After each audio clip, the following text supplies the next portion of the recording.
and welcome back to my channel. Today I'm sharing with you all of our enrichment activities for this year. So these are things like handicrafts, composer study, artist study.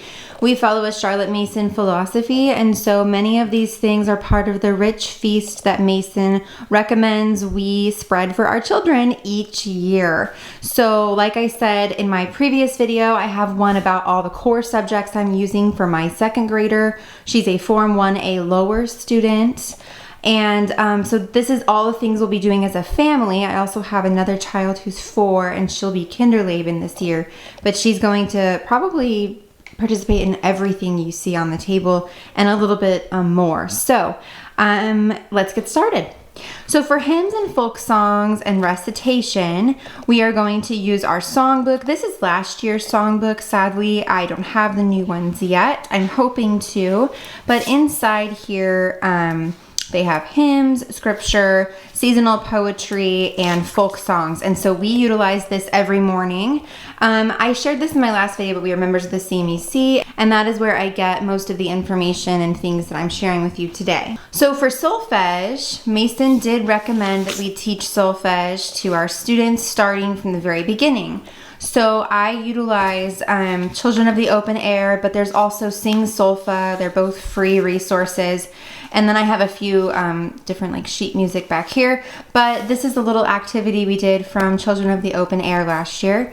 Solfege is a wonderful activity for the family. My husband even enjoys doing it with us.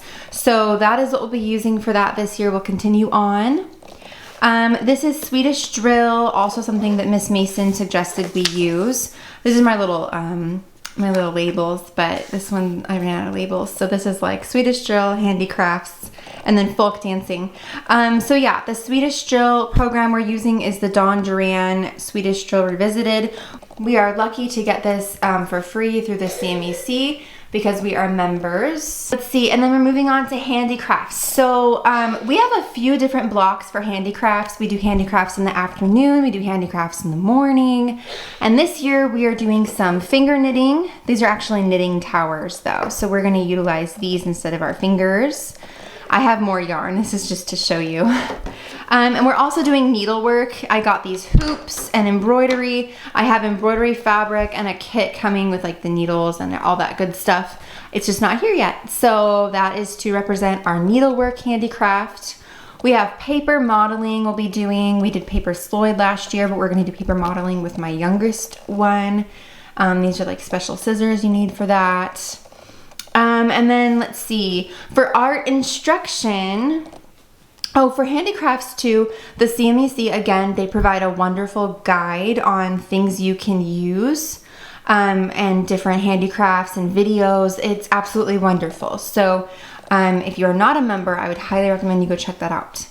And then art instruction, once again, everything I'm doing is from the CMEC, like I said, but they have a really handy art planning course that you can do, and there's a ton of information. So I have all of that printed off in this binder, and we are doing brush drawing, chalk drawing, and clay work this year. These are handy little paintbrushes that you can put water in.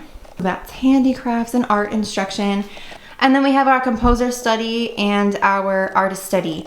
And okay, so if you're not familiar with Charlotte Mason, every year each student has 3 composers they study and 3 artists, and they're divided up into terms. So 1 artist and 1 composer per term, and you study 6 paintings by each painter and 6 pieces by each composer. And so we have the composers that the CMEC scheduled for us and the painters that they scheduled for us. And so I just have these resources here for us to read biographies about the painters, and same for the musicians. I have just books to read with my kids. This is one my daughter can read on her own. So I've got those, and then these prints are from Riverbend Press. They're wonderful, and they're just the big prints of our paintings that we'll study for picture study this year. And the CMEC, again, provides guides for us. So this is the artist study guide in this binder and the composer study guide. So it's a really handy tool for mom if you're not familiar with the artists and composers like I am not. I need to brush up before I teach each year. So that is most of our enrichment. Let's see. Oh, and then we are doing a co-op this year, one that I am planning and scheduling. We're only meeting twice a month, but we are doing all of the things that you just saw in a group setting as well as on our own at home. So I actually just printed this off, and we are going to be doing so many fun things as a group together this year. So I'm really excited for that. And I would include that in like enrichment because we're doing it in a group setting. So it's a little different than just schooling at the table here. So yeah, that is it for our enrichment this year. Let me know if you have any questions. And like I said, go ahead and watch those other videos on what I'm doing for my Form 1A lower student, that's 2nd grade, and then for my Kinderleben student who is 4. Thank you so much for watching, and I will see you in the next one.